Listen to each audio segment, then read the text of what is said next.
So, how did I conduct the testing? First of all, I had a lot of help from Steve Krug's book, Don't Make Me Think. He displayed an easy format to follow while testing. First of all, I thought it would be interesting if I picked the test subject in 3 age groups to get a wider viewpoint of how the site worked for them. The hardest part was to pick a website that all the different age groups would use at one point or another. The questionnaire was built by Steve Krug's test sample and is displayed in his book. I started by asking common questions to make all the test subjects comfortable before diving straight into the test itself. My testing area of choice was my home office. I have my business from home, so I could provide a nice quiet area with ample lighting and space. To record my findings, I use my pen and notebook to record notes, as well as I use my iMac computer to administer the test and site usability. I used the iPhone and the Canon Rebel to take headshots of the test subjects. To compare results, I went back to the website after each test was done to take snapshots of the area of interest. Since I'm a visual learner, it was a given to me, as well as I could convey my results better by using images. We are at slide 16 now, and let me share my site suggestions as well as my ideas of further testing that I think needs to be done with the Lehigh Valley Zoo's website.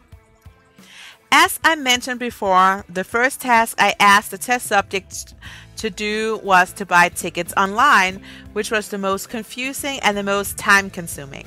Let's take a look. Please look at the first image. The test subject 3, Mia, mentioned it was a little confusing to see all the options. She rather had the purchase button alone, and I suggest to make the purchase button in a different color, perhaps green, to make it stand out more. And I also suggest to test out the text. So instead of click to purchase and print tickets, have it say click to buy your tickets now.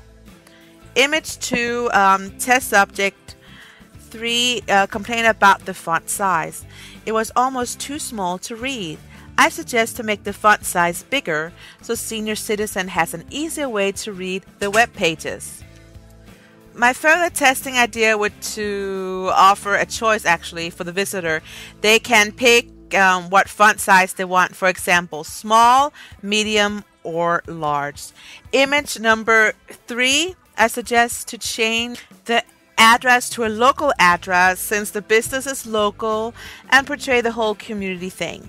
Also, I'm sure it will decrease cart abandonment. Image 4, it would be nice to test if the site would get more sales if their totals was added up at this stage. This could also increase cart abandonment. Now, and our final image 5, the trust seal, I would suggest to use a more common known trust seal. I've never heard any of these two brands, Entrust and Extreme Ticks.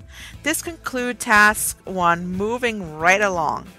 To task 2, finding zoo events. Since no test result had a problem with it, I would leave it alone. But I would suggest to list the listing of the car appearances or take the page down till they have the listing. It looks incomplete and unorganized. The final task number 3, I asked the test subjects to find the animal photo album. As we discovered, the site only had animal profiles and didn't use the best keywords. I suggest and test to add a cover flow of all the animal pictures. Then when the visitor clicks on it, it could actually take them to the animal profile. Moving straight along to slide 20. So what other relevant information can we add to the Lehigh Valley Zoo's website? I suggest the following. Make all important visual images clickable. Here I added the images of the ticket that gave our first test subject some trouble. It did not follow through as she expected. Second, create some coloring pages for kids to download and print out. This will also create awareness of the specific animal species as well as, for the zoo. Third, create another money stream by opening up an online store for the nature store. I have no idea why they are missing out on this huge opportunity. Fourth, offer sounds. Yes, offer the sounds that the animal makes. This will help on an educational level as well as with kids with learning disability. Again, it's all about sight usability here.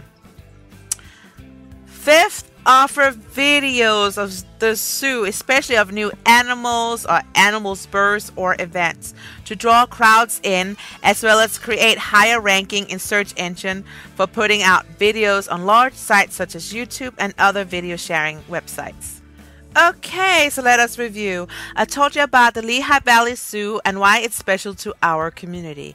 I described the 3 test subjects and gave a little bio on each of them, and we found out they all have their location in common. I tested the usability of the site by having each test subject perform 3 individual tasks. I also went over how the tests were performed and what tools I used and how I used Steve Krug's book, Don't Let Me Think, as my guideline. And I explained my favorite part, site suggestion, and my ideas for further testing. I had quite a few, so I broke it down into 3 tasks and created a slide for them each. At last, I included other relevant ideas that I think would improve the overall site usability for the Lehigh Valley Zoo's many site users.